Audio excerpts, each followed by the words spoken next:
Climate change is the major existential challenge humanity faces. If we don't fix it, our grandkids will freeze or fry. The destructiveness of extreme weather is increasing dramatically, and resources for life, particularly water, food, and the air we breathe, are threatened more and more. Fiercer hurricanes, longer droughts, accelerating sea level rises, and massive storm surges threaten civilization as we know it, and with it, starvation, poverty, migration, and conflict. The world established a response path in 2015 in the Paris Accords and SDG 13 with a measured, nationally based, but globally coordinated structure focused on a worldwide 2050 carbon reduction target. Over time, this will be adapted to respond to the scientifically measured changing impacts of climate and weather patterns, the related SDG impacts, and the shifting geopolitical buy-in. Travel and tourism, as a lead global development agent, has to step up to the plate with actions. The more so as many of our core products are in the front line: transport, particularly aviation, coastal facilities, infrastructure, for example, will need radical transformation and support. We are not going far enough, fast enough. We need to be in the mainstream of change. Renewable energy focused, socially inclusive, resource efficient, cloud connected, and biodiversity conserving.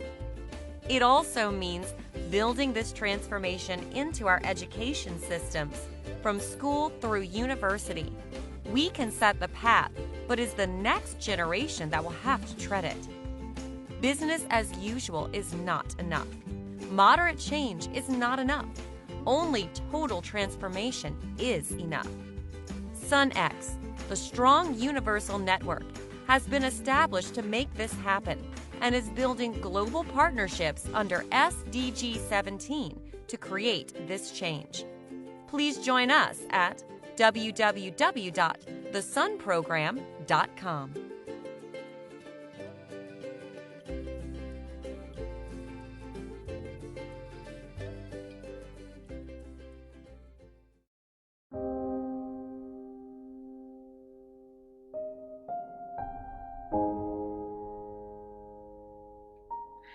Maurice Strong came from a humble background in Oak Lake, Manitoba.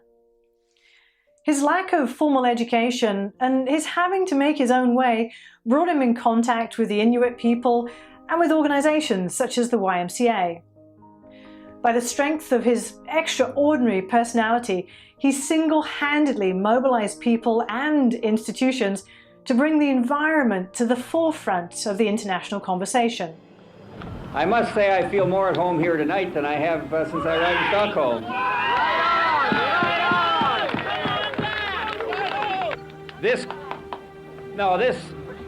conference is a 10-day conference of governments. And governments are moved to do what people want them to do and, in effect, what people force them to do. And governments will do about as much about these problems as they feel that people like you are going to require them to do. At the United Nations Conference on the Human Environment in Stockholm 1972, he made his vision clear. I believe that if we're going to succeed in this task of better managing our own activities on this planet, we have to do on a much larger scale what we started to do in Stockholm, and that is involve citizens, involve scientists, involve people in their private roles in the whole process by which society decides in which direction it has to move. The conference brought together NGOs and governments in a bold and revolutionary move. It was, in fact, the first attempt at formalizing the international environmental movement.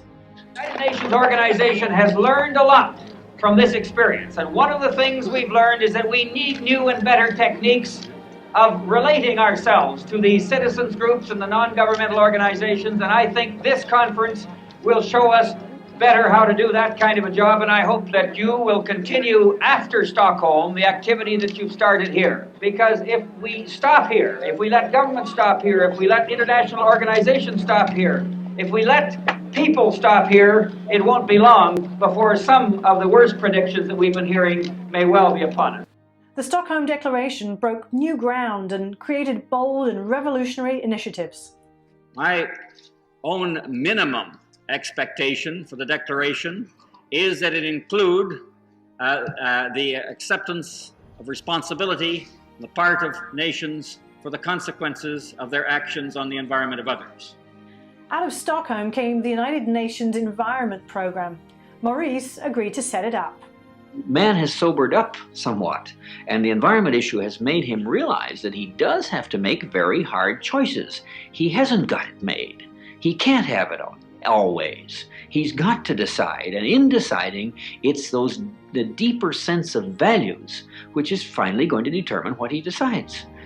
20 years later, in 1992, more than 100 heads of state gathered for the Earth Summit in Rio, once again under the leadership of Maurice Strong.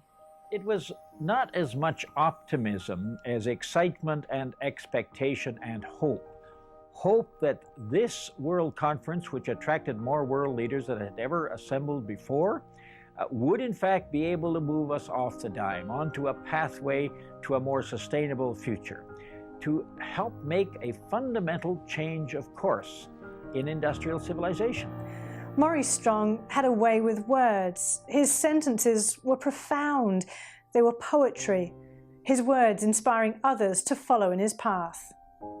The environment crisis, perhaps most of all, makes it clear that man can no longer avoid the necessity of choice, because the choices we make are really going to determine the future course of human evolution on this planet.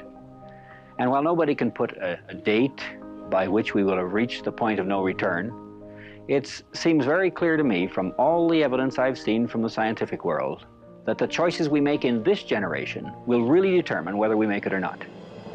We've got the basis for change now, but we've got to push like hell to make sure it takes place.